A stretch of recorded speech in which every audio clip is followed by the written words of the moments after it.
atenderezebwa Allah jalla jalaluhu, Allah ow'ekitiibwa ennyo. Oyo Allah subhanahu wa ta'ala yatonda ebitonde byonna.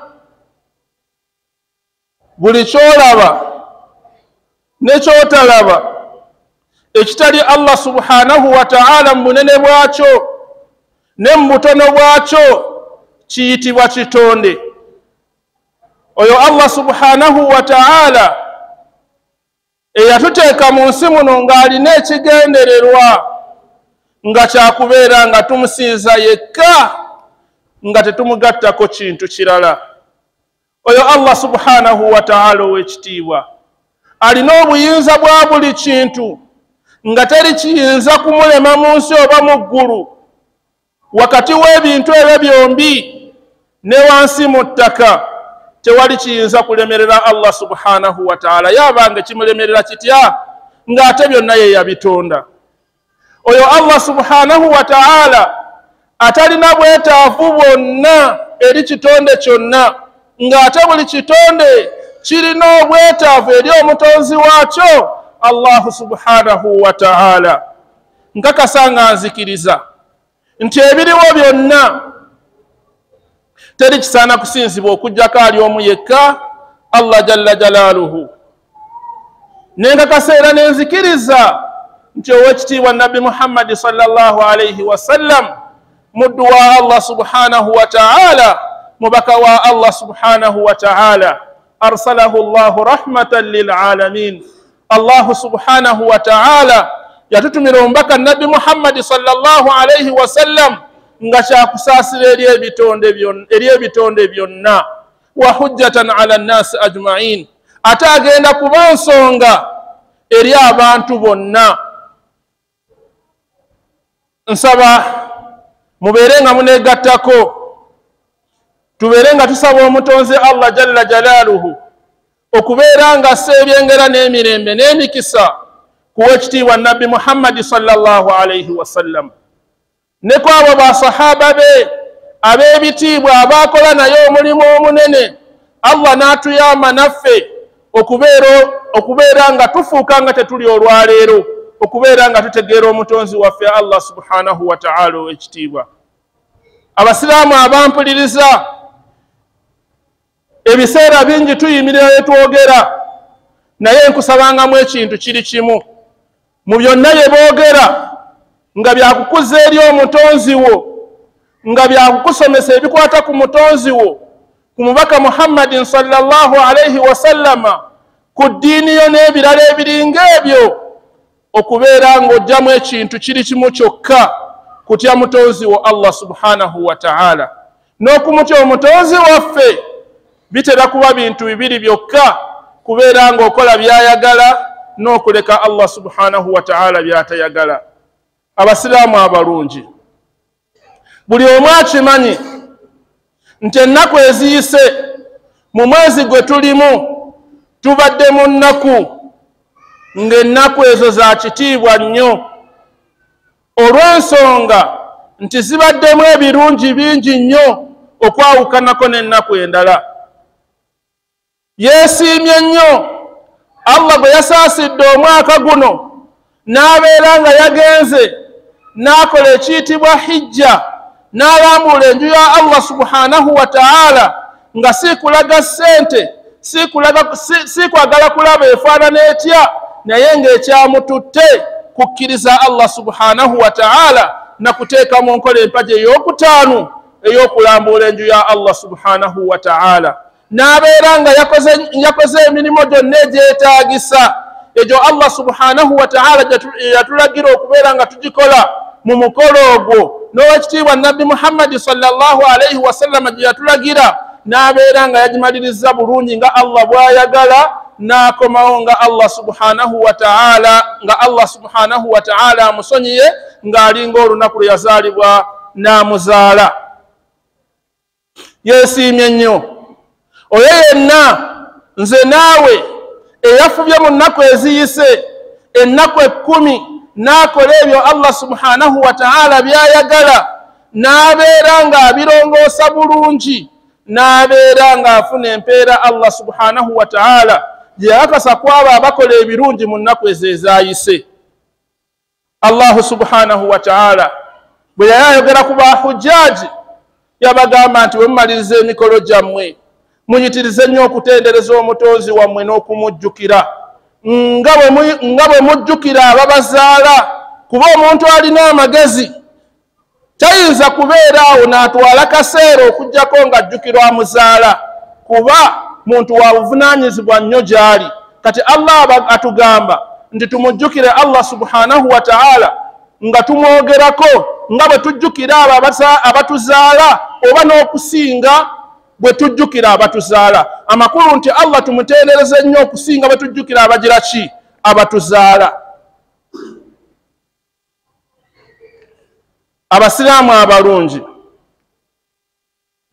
ebintu bibiri byenjagala tubeere nga tugenda nabyo leero, nti Allah subhanahu wa ta'ala yatuwa ebirungi bingi, naye ate Allah subhanahu wa ta'ala yatuwa ekyengera eky'okumutendereza nga kyengera ky'amaanyi nnyo mu bulamu bw'omusiraamu yenna, n'atuwa ekyengera eky'okumusiima n'okumwebaza nga kyengera ky'amaanyi nnyo mu bulamu bw'omusiraamu yenna. Ebyengera bino ebibiri biriraanye. Allahu subhanahu wa ta'ala ow'ekitiibwa waliwo oyabiriraanyisa n'atugamba nti fadhkuruni adhkurukum, mubeere nga munjogerako nnyo, mubeere nga munzijukira, nange mbeere nga mbajjukira. Tekitegeeza nti Allah tatujjukira. Allah atujjukira, naye okujjukira kuno kwa kubeera nga tumutendereza Allah subhanahu wa ta'ala, n'abeera nga asiima omuddu oyo aba amutendereza, n'agamba nti munneebaze nange ngenda basiima. Kati ebyengera ebyo ebibiri omusiraamu beera nga obitwala nga kikulu nnyo mu bulamu bwo bw'owangaala. Waliwo etteeka nga liri mu suratu Ali Imran, ow'ekitiibwa atugamba nti inna fi khalqi samawati wal ard, okutondebwa okw'eggulu eryo lye tulaba mu mbeera zaalyo, mu bunene bwalyo, n'ensi eno gye tulaba mu mbeera y'ensi eno n'obunene bwayo, n'okukyukakyuka okw'ekiro wa ikhtilaafi llayli wannahaar, okukyukakyuka okw'ekiro n'emisana. La ayatin li ulil albab, bubonero bunene ku bantu abalina ki? Abalina amagezi. Wano wenjagadde, wano wetulaga Allah atugamba nti alladhina yadhkuruna Allaha qiyaman wa qu'udan wa ala junubihim. Bweyalennyonnyola abantu abalina amagezi abo nti bebatendereza nnyo omutonzi waabwe, qiyaman nga bayimiridde nga bwennyimiridde, wa qu'udan ng'era batudde nga bw'otudde, wa ala junubihim ne bagenda okwebaka batendereza omutonzi waabwe. Bwe nsoma aya eno okutegeera kwange okutono etutegeeza nti omuntu mu mbeera yonna gy'abeeramu alina okubeera ng'atendereza omutonzi we Allah jalla jalaaluhu. Kuba bw'oba toyimiridde oba otudde, bw'oba totudde oba weebase, ezo embeera ez'emirundi esatu ze tuwangaaliramu mu nsi muno. Imma oyimiridde, imma otudde, oba ogize eki, oba weebase. Naye mu ngeri ezo zonna Allah atugamba nti abalina abagezi be bamutendereza Allah subhanahu wa ta'ala mu mbeera ezo ez'emirundi emeka? Esatu. Allah teyakomaawo, atugamba nti watafakkaruna fi khalqi samawati wal ard. Abasiraamu abalungi, ebitonde bya Allah subhanahu wa ta'ala bingi ebinene n'ebitono, naye buli kitonde kyonna kirimu ekyokuyiga n'ekyokwebuulirira nakyo. Kati Allah atugamba nti abantu abo balowooza nnyo, bafumiitiriza nnyo mu kutondebwa okw'ensi n'eggulu. Eggulu eryo Allah subhanahu wa ta'ala yalitonda ate nga gali magulu 7 lyo lye lusooka lye tulabako naye okutondebwa kwalyo kasooka ozaalibwa n'abakuzaala kasooka bazaalibwa ne Adamu kasooka abeerawo bwe lityo bwe liri terikyukangako mu mbeera yaalyo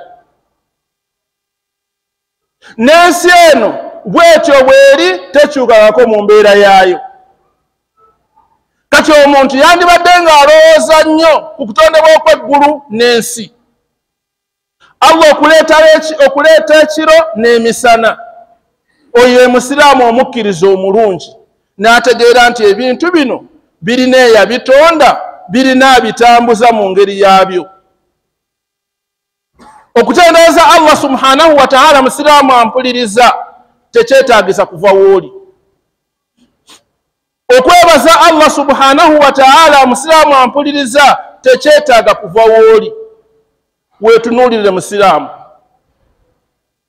olabe engeri ki Allah subhanahu wa ta'ala gye yakutondamu abasinga obungi muffe weerabanga gw'osinga banno obulungi kyova olaba gye tutuula eyo gye tubeera eyo gye tukolera osanga abantu bageya abalala olw'okuba oli Allah yamutonda mu ngeri gy'ataatonda ono n'ayogera bingi by'ayogera olw'okuba yaali bulungi ng'alaba munne embeera ye gy'alimu si nnungi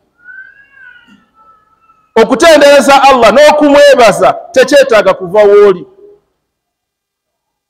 olina okwebaza Allah subhanahu wa ta'ala yakuwa amagezi g'olina ng'olaba nga amagezi g'olina gasinga ag'abalala ng'olaba nga Allah subhanahu wa ta'ala yakuyamba olwaleero olina amagezi bangi wallahi essaawa eno tebategeera bangi balalu mu bulalu bwalimu alya kasasiro mu bulalu bwalimu tanaaba mu bulalu bwalimu tayoza mu bulalu bwalimu tasenya mu bulalu bwalimu yeeyisa nga bwe yeeyisa era tayagala kumutunulako naye gwe Allah yakuyamba n'obeera nga bw'oli tekikumala kwebaza mutonzi wo Allah jalla jalaaluhu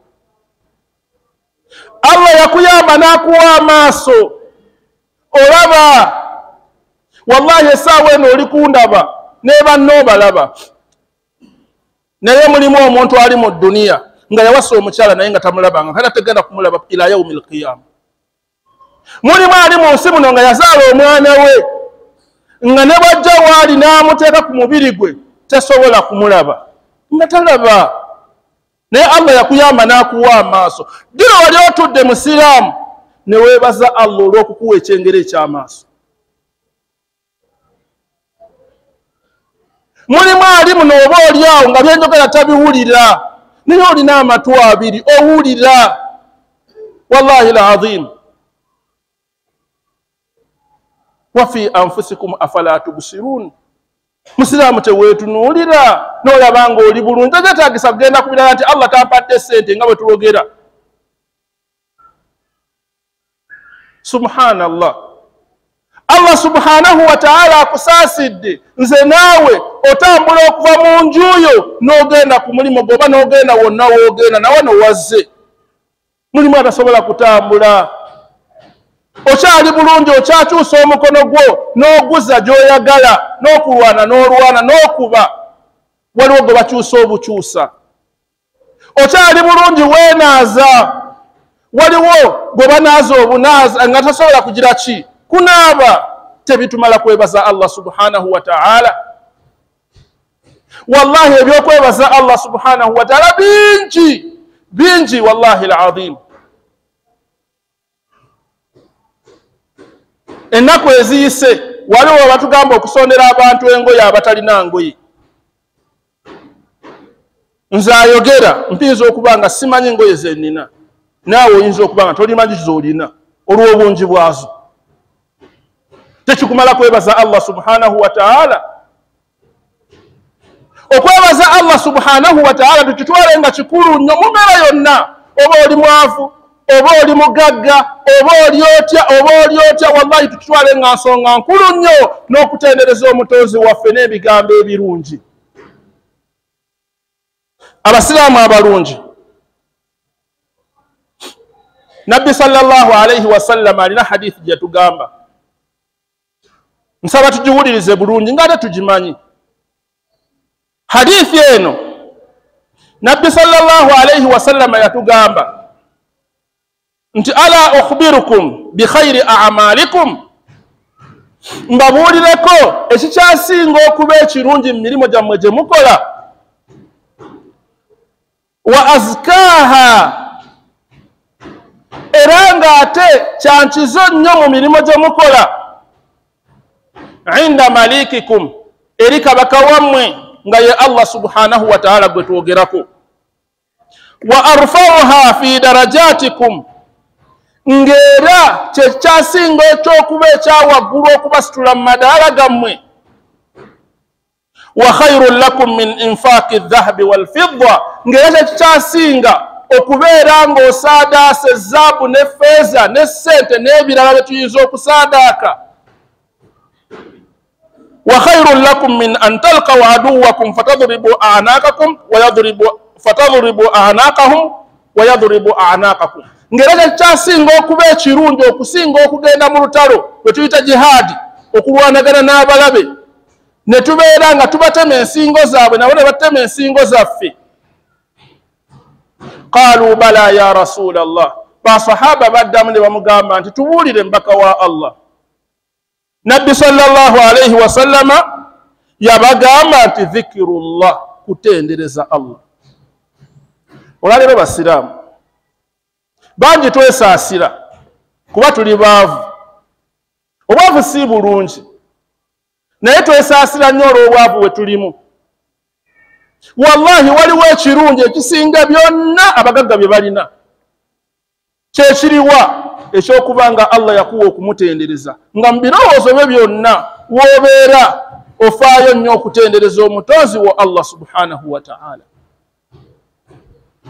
Wallahi Allah bw'akuwa ekyo, oba omaze okusitula obugagga obw'ensi eno yonna obukutwala mu maaso ga Allah subhanahu wa ta'ala ow'ekitiibwa. Ekitegeeza nti omuntu atendereza Allah ow'ekitiibwa mu butuufu obw'okumutendereza ali bulungi nnyo okusinga oba n'akuwa dduniya eno yonna n'ebigirimu. Kiki ekitulemesa okutendereza Allah subhanahu wa ta'ala? Okwogera ekigambo la ilaha illa Allah emirungi gy'osobola olunaku kyekizibu ennyo ky'otosobola. Okugamba nti Allahu akbar kinene nnyo tekisobola kukyogera.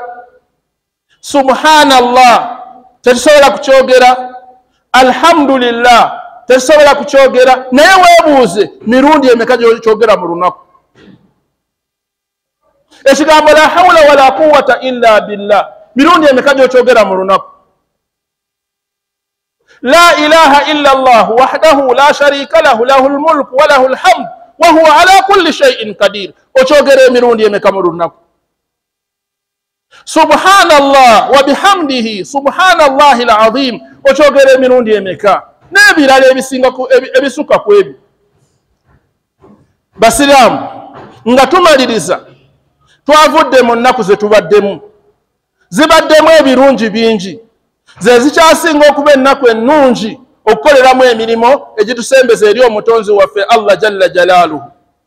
Tekitegeeza nti bwe twazivuddemu twakomyawo, twongerezeeko nga tukola bino Allah subhanahu wa ta'ala byayagala, naye nga tetwerabira kutendereza mutonzi waffe Allah jalla jalaaluhu, nga tetwerabira kusiima mutonzi waffe Allah jalla jalaaluhu.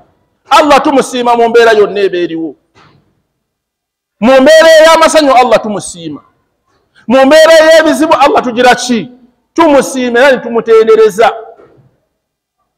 Aqulu ma tasma'un wa astaghfirullaha li wa lakum fastaghfiruhu yaghfir lakum innahu huwal ghafurur rahim wa huwal barrul karim. Alhamdulillah, ashhadu an la ilaha illa Allah wahdahu la sharika lah wa ashhadu anna sayyidana Muhammadan abduhu wa rasuluhu.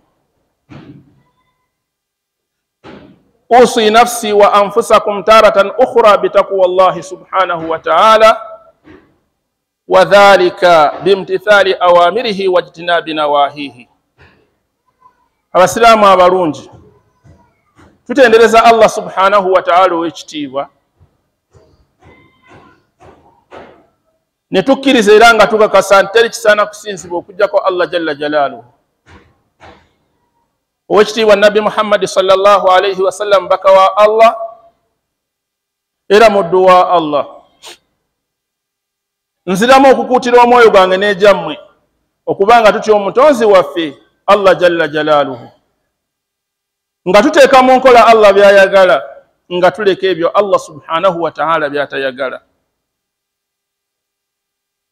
Abasiraamu ab'ebitiibwa, Allah subhanahu wa ta'ala atugamba nti qul bifadlillah wa birahmatihi fabidhalika falyafrahu huwa khayrun mimma yajma'un. Olwo bagambe yali ategeeza ow'ekitiibwa Nabbi sallallahu alayhi wa sallam, Allah yali ategeeza Nabbi Muhammad sallallahu alayhi wa sallam nti bagamba abo abantu nti olw'obulungi bwa Allah subhanahu wa ta'ala n'okusaasira kwa Allah subhanahu wa ta'ala, olw'okuba Allah subhanahu wa ta'ala yabaleetera enzikiriza eno ey'obusiraamu n'amateeka gaayo n'ebirungi ebigirimu, fabidhalika falyafrahu, kibamala okubeera nga basanyuka. Ani ku nsi omusanyufu ennyo olw'okuba Allah yamuwa enzikiriza ennungi, yamuwa obusiraamu? Wallahi al-azim, mu nsi mwe tuwangaalira muno, mu byengera by'olina byonna, ekiseera ky'onoomala ng'okyali mulamu, wallahi temuli kyengera kisinga kyengera kya busiraamu. Kitumala mu mazi. Allah atugamba nti ya ayyuha alladhina amanu taqullaha haqqa tuqatihi wala tamutunna illa wa antum muslimun. Ekyengera ky'olina eky'obusiraamu Allah kye yakuwa kyekyengera ekikyasinza okuba ekirungi mu byengera byonna by'olina. Obusiraamu bwenjogerako si buno obusiraamu bw'okujja okusaala ng'okyasamira, si bwenjogerako. Si bwe busiraamu okujja okubeera ng'osaala ng'okyali mu bidaati, ebyo ebitajja na mubaka sallallahu alayhi wa sallam. Si bwe buno obusiraamu bwe tulimu obw'okuba ng'okulembeza ebirowoozo byo ku njigiriza eyaki ey'obusiraamu. Obusiraamu bwenjogerako bwe busiraamu omuntu okumugamba nti Allah agamba bw'ati n'agamba nti siyinza kwongerako kirala okujjako Allah ky'agamba. Bwe busiraamu obutuufu. Nabbi yagamba bw'ati nakkiriza nti kyekisinga obulungi, nga tateekamu magezi ge nti ate abaatusookawo baali bakola bino. Obwo busiraamu obukyasinga okuba obuki obulungi, bw'obanga obulina teri alina kyengera mu dduniya ne bw'abeera mugagga atya alina kyengera nga ky'olina. Kyava atugamba nti olw'obulungi bwa Allah subhanahu wa ta'ala n'okutwagala ennyo n'okutusaasira, okubeera nga atusindika omubaka Muhammad sallallahu alayhi wa sallam abeere nga atusomesa, ebyo bye yajja nabyo tubeere nga tusanyuka, kibeere nga kitusanyusa. N'atugamba nti huwa khayrun mimma yajma'un, era kyokka kyekisinga obulungi okusinga bye tukuŋŋaanya ebyenfuna ebyensi. Allah atugamba nti alyawma akmaltu lakum dinakum wa atmamtu alaykum ni'mati wa raditu lakum al-islama dina. Eno aya yakka nga Nabbi sallallahu alayhi wa sallam ali mu kifo ekitukuvu Arafa, nga mugamba nga atugamba nti alyawma akmaltu lakum dinakum, olwaleero mmaze okujjuuliriza eddiini yammwe okugijjuza.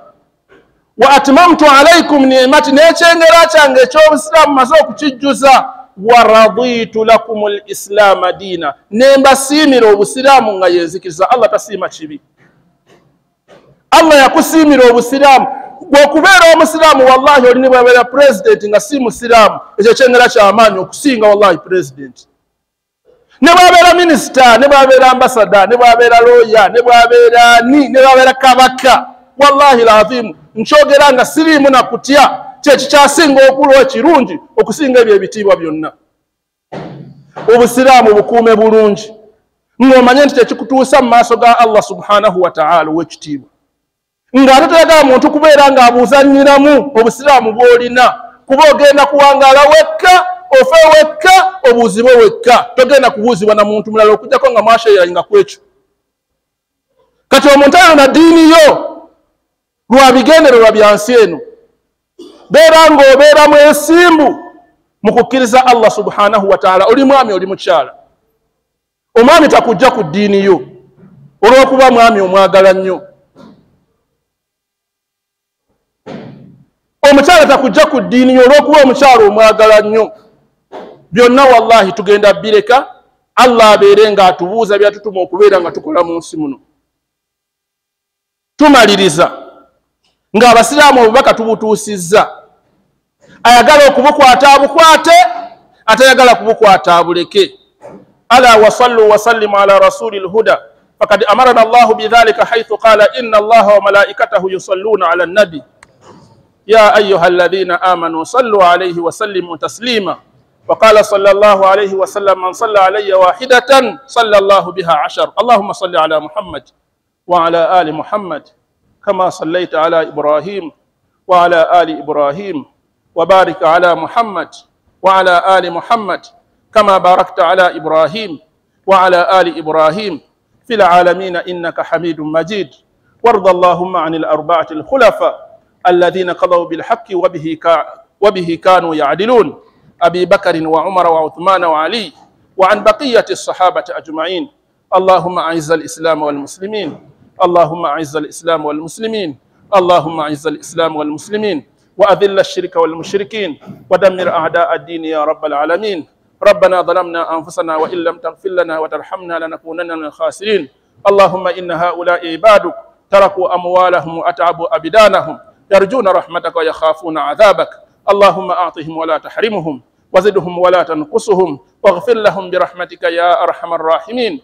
اللهم آت نفوسنا تقواها زكها أنت خير من زكاها أنت وليها ومولاها برحمتك يا أرحم الراحمين. اللهم حبب إلينا الإيمان وزينه في قلوبنا وكره إلينا الكفر والفسوق والعصيان برحمتك يا أرحم الراحمين.